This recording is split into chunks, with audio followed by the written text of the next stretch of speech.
Bienvenue à Saint-Dizier, dans la cour de l'Estic, un établissement d'enseignement privé. Si nous sommes ici et pas ailleurs, c'est pour vous parler de la Manécanterie de l'Estic, une chorale née ici dans les années 50.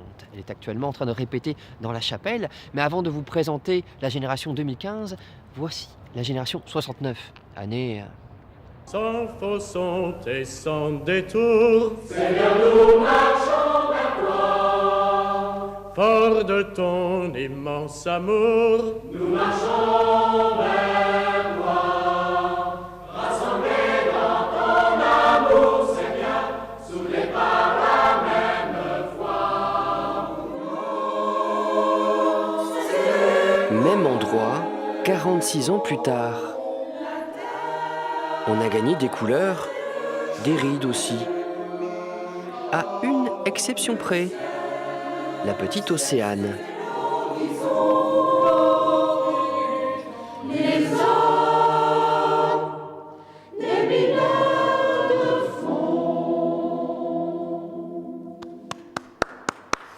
Bravo à tous, bravo Michel. Vous chantez de bien beaux chorons, mais il y a un problème, ça manque de mineurs. Qu'est-ce que vous avez fait des enfants ? Ah, c'est une bonne question. Malheureusement, ils ne veulent plus beaucoup s'investir, je pense. Ou ils font beaucoup de choses, trop de choses, parce que la chorale, ça demande du travail. La Manécanterie est ouverte à tous, quel que soit son niveau. Mais à l'origine, ce n'étaient que des élèves de l'Estic, l'école secondaire et technique de l'Immaculée Conception. La chorale était dirigée par l'un des enseignants, un prêtre salésien, le père Guilloux. Combien de garçons avez-vous? en ce moment, ils sont à peu près 90. De tous les âges. Oui, de 10 ans à 19 ans. Quelle est leur formation? Comment les préparez-vous? Eh bien, chaque jour, ils doivent prendre un moment sur leur récréation pour des répétitions. Soprane et alti séparément, puis ténor et basse également séparément. Est-ce qu'il donnait des pénitences à ceux qui chantaient faux ? Non, mais on recommençait et voilà, il fallait de l'attention et de la régularité, de la rigueur aussi.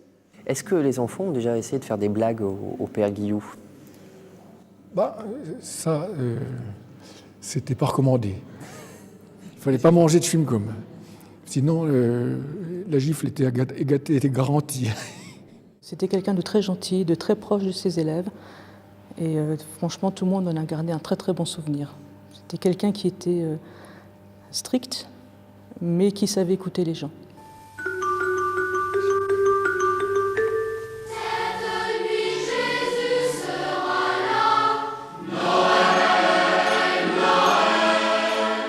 D'abord réservée aux garçons, la Manécanterie s'est ouverte aux filles dans les années 70.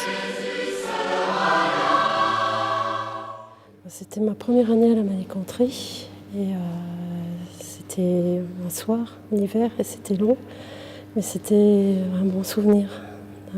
Chanter une chanson pendant 2 heures, mais c'était vraiment un bon souvenir. Chanter à la Manécanterie ne se limitait pas au port de l'Aube ou du col roulé. C'était aussi des disques et des voyages, des tournées. En Bretagne, souvent, la région d'origine du père Guilloux, et aussi dans des endroits grandioses. On a chanté au Palais Omnisport de Paris-Bercy, qui venait d'ouvrir. C'était en 85. Ensuite, je suis allée à Rome 3 fois. Et là, en 1988, une apparition. Comme on était tout à l'entrée du chœur de Saint-Pierre, il s'est arrêté et il a salué. Et il y avait vraiment, il transpirait la joie, il y avait un enthousiasme et un certain magnétisme, il faut le dire. La dernière photo du père Guilloux avec la Manécanterie, c'était en 2000.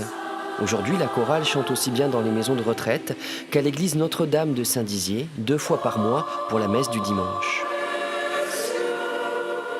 Le père Guilloux m'avait dit un jour, exister c'est bien, créer quelque chose c'est bien, mais le plus difficile c'est de durer. On espère vraiment pouvoir continuer d'exaucer très longtemps.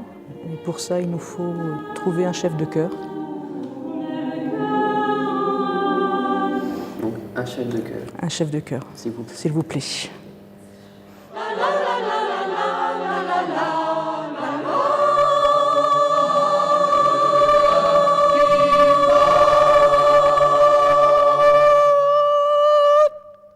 Nous étions à Saint-Dizier, la prochaine fois nous serons ailleurs, en Champagne-Ardenne.